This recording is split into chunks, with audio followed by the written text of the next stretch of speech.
Welcome back to the ROKK Rundown, where if you're looking for 5 minutes about what's happening in Washington or what's going to happen, this is your place. Guys, good to see you. Good to see you. Great to see you. So let's start with this week. A little bit of Groundhog Day, again, seeing a lot of the same things, but there's been a lot of movement. I'm curious, what are you picking out of the lineup in terms of coverage this week? Signs that maybe there's some movement happening in the shutdown, takedown. I'll start from the Democratic side. I think one of the largest federal workers union coming out and saying that this needs to come to an end, I think has given something has given Democrats something to think about. Maybe a little bit more on the Senate side. It looks as though House Democrats are still, and specifically Hakeem Jeffries is still in the we're going to fight. But when one of your largest supporters, this union, comes out and says, hey, this is really starting to kind of, affect us, then I think you have to take notice. And the other thing I'll just say is I think you're going to see more and more, and we've talked about this over the last several weeks, there needs to be some pain point or what have you. You're going to start seeing more and more real-world implications. We're getting closer to Thanksgiving. You had a lot of angry air traffic controllers that have been, I don't want to call them wildcat strikes, but they've been calling in sick. You're coming on the second paycheck that that a lot of these federal workers are going to be missing, and that's starting to cause some pain. So Yeah, I just want to jump in and say I think that what's fascinating is how the federal government is shut down, but there are still a lot of things happening in Washington. Okay, yes. So you have government affairs agencies that are trying to meet with congressional staffers, and that's not working. They're not meeting with them. At the same time, public affairs agencies like us, we're really busy because our clients still want to get their message out. They still want to communicate. A company that's not a client, but that I was super impressed by, is they brought their conference to Washington. NVIDIA's CEO, Jensen Huang, brought the Super Bowl of AI here to DC because they thought that Trump would be in town. Now, of course, he's on his Asia trip, and that was probably disappointing to them. But it really matters because they're trying to educate policymakers about AI and what's new and fresh and educate them so as they testify before these committees and while members of Congress are behind closed doors, they have a better understanding what's going on. Because right now, I guarantee you, they have no idea what AI is or how it can help people or the dangers of it. So I thought it was really a super smart move. Of course, there's lots of news about it being a $5 trillion company and the news they make regarding supercomputers and all their innovations. But the fact that a company comes to Washington and tries to educate policymakers, especially during a shutdown, was super smart. Yeah, I think that's absolutely right. They're coming and bringing it to DC. The other thing, too, though, is that November 1st is open season for healthcare. Mm-hmm. And the 21st is actually when the CR runs out. So next week, looking forward, even though members are coming to town, we're looking at a very short timeline for activity. What kinds of things should people be looking for next week? What other news items are you paying attention to?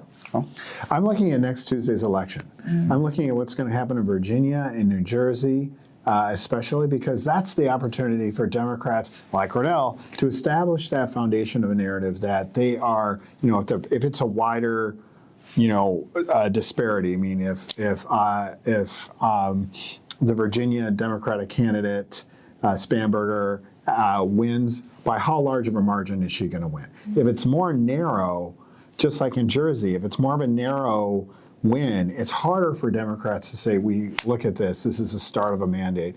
And Republicans will absolutely take advantage of Mandami, the New York mayoral candidate, and start trying to plaster Democrats by calling them socialists by using that. Yeah. So, and just to pick up on that, because I do agree that I think that next week, the elections are the biggest story. I think that Cheryl is going to win. I think it's actually going to be very tight. We're from Jersey. We're both following that. I think it's going to be close. I do think Cheryl's Mikey's going to pull it out. And I think Spanberger is going to win as well. It'll be interesting to see what the undervote's going to be in this Virginia AG's race ever since it came out the shocking text of the Democratic candidate, Jay Jones, and how that affects the race. But to Ron's point, and I think normally Ron would be right about this is the beginning of the fairly or unfairly how these two races, these odd year races, affect the midterms and what it means for Trump and what it means for Republicans or Democrats or what have you. I think all of that gets overshadowed by the New York mayor's race. I think that there will be a little bit about that, but I think this is all about the New York mayor's race and that sea change there. Yeah, that's going to be an interesting one to watch. I would say just one last thing, too, we're watching is the SNAP benefits run out. Yes. And that's really going to be really hard on millions of people. And so we're going to start seeing that the human stories, the human outside the Beltway, outside of the federal workforce, we're going to see real human hardship stories that start appearing, and that puts more pressure on lawmakers. Additionally to that, we might have more crime that occurs because if you need food, and you don't have the money for it, what's going to happen? You're going to try to find it somehow. That's right. And that's not, it's just it'll get worse and worse and worse. I've spent a little time outside the Beltway over the course of the last couple of weeks, and the one takeaway I've had relative to what you're saying is that up until now, it hasn't, the shutdown itself has not been felt outside of the Beltway for the most part, but that it begins to become more and more real over the course of the next coming days. One last question. If the government takes a piecemeal approach to trying to address SNAP, to trying to address pay for military, does that slow the process, do you think, in terms of getting to a final resolution on the shutdown? Or are we just in the mix until it's over? Go ahead. Well, listen, I'm going to answer this in two different ways. Mm-hmm. Just from a actual policy standpoint, the piecemeal funding of the government is not a good way to go. It just isn't. It might give them a little bit more breathing room, though. I mean, like you saw, like 2 weeks ago, Republicans were facing an existential crisis as to whether or not or how they were going to pay the military, and they decided to pay the military and pay certain law enforcement. You pay SNAP, then okay, you get a little bit more breathing room. But like as an actual policy, not great. As a communication or political to give us a little bit more time, I could see that happening. But I will say this, I really do think that at the end of the day, and you brought this up, we're in healthcare season. Mm-hmm. These premiums are going to spike. Mm-hmm. This needs to, and this is what Democrats have been saying all along, this to them is the issue. It's not the shutdown. It is how are we going to solve the ACA? This is, Punchbowl News, I think, said it perfectly this morning. This is not a spending problem. Mm-hmm. Like, no, they're not, I think a lot of people think it's like, oh, they can't get together on the spending. No, this has nothing to do with spending. This has to do with healthcare and the ACA and coming up with a fix for that. And, until they can figure out a way to address that, might be another week of Groundhog Day. Mm-hmm. I think the one takeaway I'll take from today's conversation is that regardless of what's happening in the government, we're still going to counsel clients about how important it is to talk about the economy and the impact on people outside of the Beltway. Would you say that that's a takeaway for today's conversation? Yeah, no, absolutely. Today we went to an interesting lunch at the Washington Economic Club.